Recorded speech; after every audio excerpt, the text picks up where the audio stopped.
Reporting live from the record station. Got a little switch up for y'all. What y'all know about BB King? Good jazz on deck. Look, this video right here is about the Section 8 evictions. Everybody's saying y'all talking about the food stamp cuts, but nobody talking about the Section 8 cuts. Nobody talking about how many people about to be out on the streets. I've been talking about it, but we gonna bring some more traction to this issue. Family, you already know what to do, and if you're brand new too, thumbs up this video so YouTube can push this content out. Smash subscribe to join the tribe, and ring the post notification bell as well. All right, let's get into it. Let's go.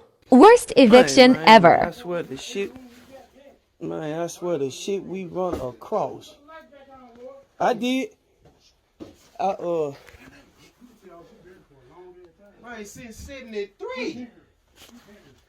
OG, where you at? I'm talking about, god damn, man, we probably gonna get through with this bitch to Lord. Oh man.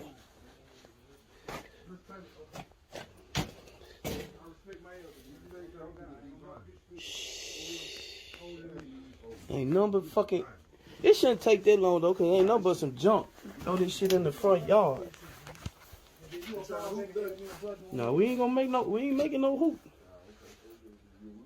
I know we get extra for this one, bro. Shit, yeah. Oh, we in war. Yeah. Yes, bro. Man, OG. Man, this don't even make no sense. How you live like that? He beat me to it. Beat me to the punch. I was gonna say, how do people live like that? I don't get it. I will never understand. Even if they explained it to me, I wouldn't understand it. You trifling, living a trife life. They be living a trife life. That's what you call filthy, stanky, dirty, trifling. They all love them. A lot of people are so wrapped up in no food stamp November that they are overlooking the fact that apartment complexes are starting to evict people for not being able to pay the rent because of the government shutdown. That shit should be fucking illegal. Not to mention that they are starting the eviction process.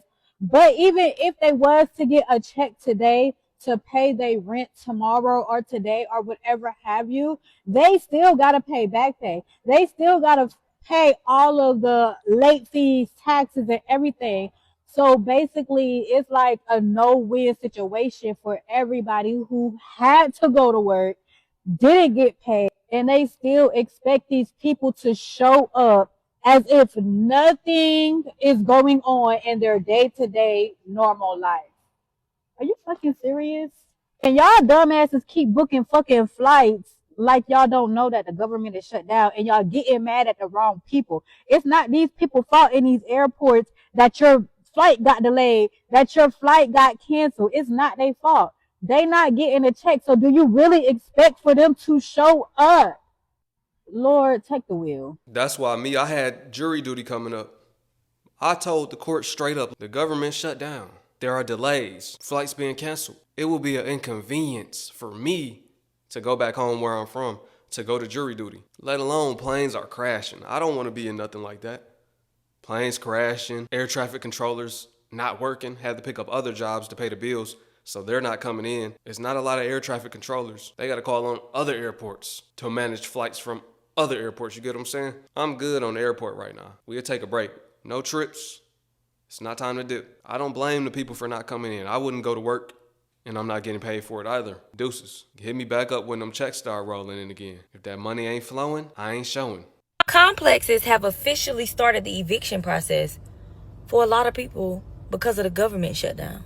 And in case y'all don't understand just how deep it actually is, even if the workers were to start getting paid right now, today again, y'all do know that they still got to pay back pay for like at least this past month or month and a half that they haven't been able to pay their bills, let alone rent. So when you think about it, yes, understand just how bad it must be for people to expect that you will continue working without pay. But do you not understand what it's like to get paid eventually again and have to figure out all this stuff that you about to owe from when you couldn't pay? People are losing their vehicles that they already been robbing Peter to pay Paul to make payment on before the government shut down. Now they just gonna lose it all together and probably not even gonna have enough for a down payment to get another one because the credit gonna be shot because of the other things that they.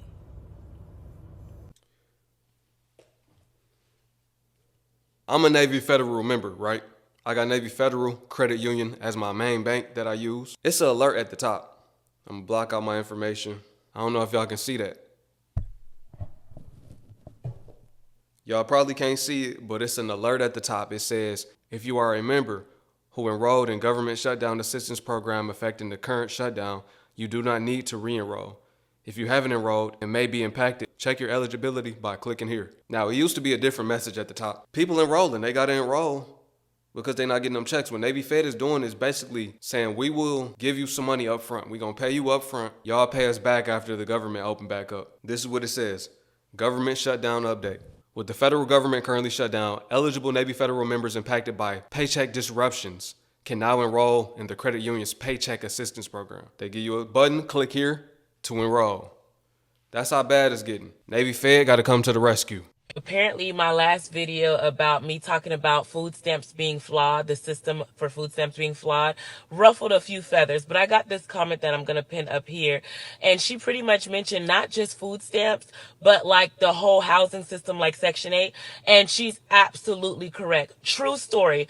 Back when I was in college, okay, my daughter was about 2 years old. I didn't know what I was doing. I was pregnant in college, whatever.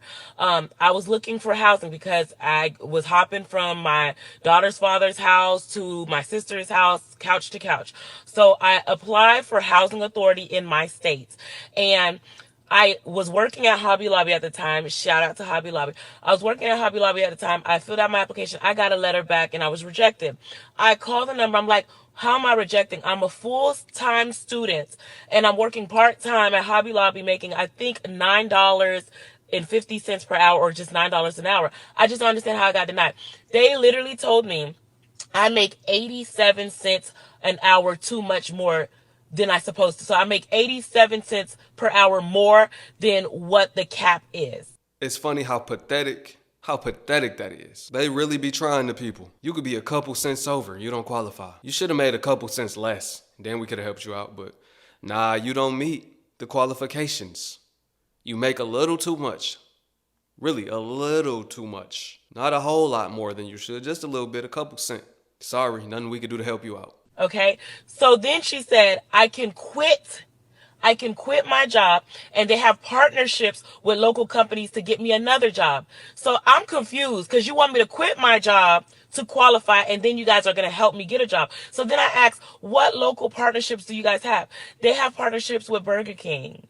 They have partnerships with Taco Bell. They told me if I go to one of these options that I can then qualify and be available to get low-income housing.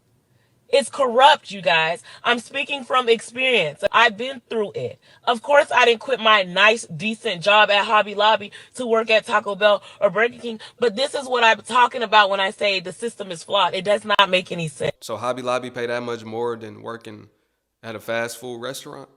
I would think they was in the same tax bracket. You gotta quit Hobby Lobby. You make too much there. But you can go work at Burger King. And then we'll rock with you once you get up in Burger King. Then we got you. You can get the low income housing then. So go ahead and quit that job so we can have you work and make a little bit less, a few cents less. We can get you a place. That's a slap in the face. I'm laughing because America is pathetic. America is pathetic, man. Y'all upset about SNAP. Section 8 about to cut off mid-November. After mid-November, they don't got no more Section 8. So to my landlords who do Section 8 houses, to my tenants who are on Section 8, I feel for y'all because I already know what's about to hit y'all. Let December roll around. Y'all think the food stamps people finna be complaining? Oh, it's gonna be the food stamps people and Section 8 people. And the government ain't opening back up. I hope y'all know that. It's closed for good. She say it's closed for good. I don't know about it being closed for good, but there's no urgency to open it back up. The government's sitting back with their feet up, smoking cigars and drinking the finest wine. They like, we still getting paid and we don't gotta go to work? Oh yeah, we got us one right here. We gonna enjoy this. We taking us an early vacation. They say forget a holiday break. We already started ours. We getting paid regardless. Now, when the people out in the cold, that's when it's really gonna get violent. More than just with the food stamps. People stealing food, but when you out in the cold, it's gonna be people squatting more than ever, breaking in homes. You better not have an unoccupied house. It might get taken over. And when them squatters take over that house, it's kind of hard to get them out. You got to get the police involved. It's something you don't want to deal with. You better go and check on that house, have somebody over that house that's managing it. Get a property manager, even if you're not trying to sell it. If you just out of the country, out of the state, or what have you, you better get somebody to manage the property. I need you to go and check on it every so often. It could be a family member, a friend, or you might realistically have to hire somebody. Look, I'm not trying to get you to sell it. You don't have to do none of that. I just want you to go to it and make sure it's nobody in there squatting. Every week, 2 weeks, go ahead and check on my house for me. I'll be back in a little bit. Y'all crying now about them food stamps, EBT or whatever you want to call it. But wait until they hit you with them Section 8, okay? Because Section 8 and food stamps is two different beasts, all right? You probably can go to the food pantry with the food stamps and get yourself some food probably for the month or something like that. But let me tell you something. When they shut off that Section 8, that's messing with everybody's money. Not only the people who's received Section 8, but when they don't receive Section 8, they can't pay their landlord. And their landlord have to pay other people. So when you stop paying the landlord, you leave the landlord no other choice but to rent to somebody who can pay the rent. You understand? It's a trickling effect. The tenant got nowhere to stay. The landlord losing out on money. Landlord can't pay employees. Employees can't feed their families, especially if the landlord does not have any tenants that's paying them regularly, that has a normal income. Some landlords specifically go all in on Section 8 because it was a guaranteed payment. We guaranteed to get paid. We're coming to find out that's not true. It's not as guaranteed as they might have thought. The landlords was running around saying, yeah, I love Section 8. I don't got to worry about not getting paid. Don't got to deal with tenants not wanting to pay. Welcome to 2025. Now you got to worry about the government not wanting to pay.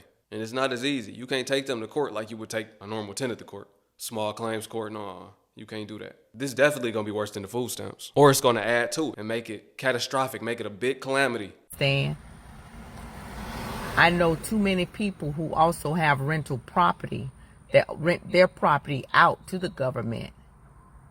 What's going to happen to them when they can't receive?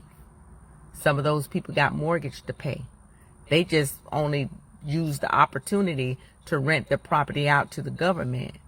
What's going to happen when they don't receive their money? They got to pay their mortgage. They wasn't expecting that. And I know a lot of people who's made a life of just buying property and renting it out to the government and having the government to pay them for Section 8. What happens when all of that stops? What can they do? So Section 8 is a whole different beast. So you better hold on to something right now, because let me tell you something.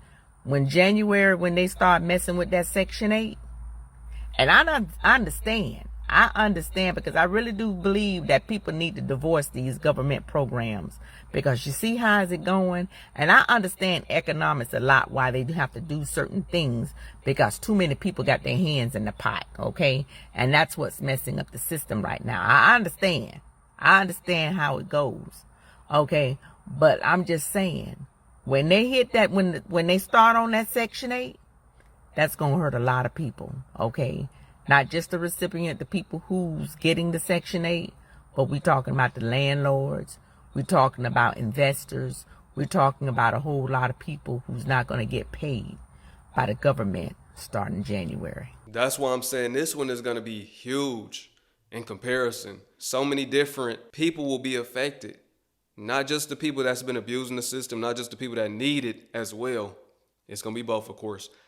Also the investors, also the realtors, and all of their families and everybody they're taking care of. Some of these people are the breadwinners. They're not going to have checks coming in. They might have to default one by one by one. Remember during COVID when they weren't getting paid, the rent relief bills were in. Landlords had to default. A lot of them had to leave the business, find something else as their main gig, main source of income. It's looking like this is round two. This is part two to that. Real estate used to be the best asset protection vehicle out there, or one of the best, right? It was how you scale. You start a business, you scale through real estate, right? You could put it into real estate and protect your money, right? Keep it growing. Right now it's uncertain. All industries are getting hit up. That's how you know the country down bad. When you start hearing that real estate is not a safe vehicle no more, when it was for so long, my whole lifetime. And before that even. It's steep. It's real steep. All of this government assistance being cut off, what happens when they touch Section 8? Section 8 is a different type of hurt. Different type of hurt. Food, you can go to pantries, you can, get somebody to help you, you can stretch it out, get some beans and rice and bread, bologna. But Section 8, that's where you have to lay your head. That's one of the biggest struggles. And I feel sorry for our seniors that can't work, that don't get a Social Security check. This world is changing before our eyes each day. And I see a lot of dance videos and, I know we want to stay in good spirits or we don't want to deal with the world issues, but you're going to be affected in some way, shape, or form if you're a regular person, you're a regular worker. Have some compassion. Help when you can. How can I help? I don't know. But if I could help, I would. I just saw a video of people at the airport. They have been there for 3 days. We already talked about the airport. Let's speak on helping where you can. Remember how back in the day, our grannies, rest in peace my granny, y'all know how our grannies used to take in any and everybody. My granny, I know mine did, she took in any and everybody in her house. I got 2 cousins, right? The one cousin was like, I didn't even know we was cousins for a long time. He's like, I ain't know we was cousins because, granny would take in anybody. I thought y'all was somebody random, but it's going to have to be like that. People going to have to start. It's going to take somebody. Somebody going to have to step up and be like, look, y'all can stay with me. These days, people fighting over food. They'll fight over using water. You took a shower too long. It's so many different things why people don't want to live with one another no more. They want to have a place of their own. And even when they do have to go back home, they're uncomfortable. We got to make it where people are comfortable. Because if you're going to open your doors to somebody, you want to make sure they're comfortable too. You don't want to make them uncomfortable, nor should they make you uncomfortable. It comes with compromise. People having respect for one another. Everybody working together. Everybody put in on groceries if that's what y'all got to do. Or if you know somebody down bad, y'all shouldn't be fighting over the food. Who ate my chips? That was my candy bar. Buy for the whole household. But it's going to have to get like that. It's going to take somebody to step up and be like how our grannies did back then. Take people in. You got to be cautious too. You don't want to take in a random stranger. These days, they might try to finesse you out of the house, forge your signature on some paperwork, unalive you. So you do got to be cautious. That happens too. That's going on too. We hear stories about that all the time. But I'm talking about people you actually can trust that mean well. It's going to take that person. It's going to take that right person to be that helping hand. Those type of times are coming back around. That's how our people got through it before. This is going to be the way people get through it again. And shout out to everybody that's doing it. There's people doing it right now. Taking in other people's kids, taking in adults if they got to. This one gonna hit hard. This one gonna affect a lot of people come January. And it's gonna be cold too. And the beginning of the year, with what they call the beginning of the year according to the Gregorian calendar. Those that are Hebrew, we don't go off of that calendar. Our new year been began, but for those that, call that the new year, it's gonna be the beginning of the new year. How you start the year is how you end the year, they say. People gonna already be starting the year off bad. 3 days. A 2-hour flight turned into 3 days. If flights go down, they've already messed with food stamps. Section 8 is next. This guy has an agenda. Wake up. What can we do? I don't know. But you still need to be woke. Oh, he most definitely got an agenda. He most definitely has a plan to make America as weak as he can. He not trying to make America great. He trying to make America crumble. He loading his bags, meaning his pockets. He running his checkup. They money laundering. They doing a whole lot, right? I ain't gonna break it down too much. This is YouTube, but they doing a lot. Meanwhile, making everybody else suffer. That's how they get rich though, off of everybody else pain and suffering. We're cutting out this program, we're cutting out that program to save money. Y'all keeping that money for yourself. Y'all making backdoor deals that makes all of y'all rich. That's what's going on. It's time to wake up. Y'all heard her say it. It's time to wake up, and your brother YT gonna help y'all wake up. Let me know if y'all like the new setup, by the way. Or not the new setup, but this area of the setup. I appreciate y'all for tuning in once again. Drop your comments in the comment section below. Shout out to everybody that's been donating to the channel. I see y'all donating 20s, 5s, $2, whatever it is. I appreciate all of that. I'm gonna just tell y'all, YouTube do take a large portion of that. So if y'all do want to support, then y'all could click the link for the Buy Me a Coffee. I'm not asking for support. I'm just saying I've been seeing it. So y'all can click the link for the Buy Me a Coffee, and that will go directly to me if y'all want to support. Shout out to all of y'all. I'm not asking for it once again, but I appreciate it. I do be seeing it, so I just wanted to address that. Peace to my Hebrew fam. Shalom. I will catch y'all on the next one.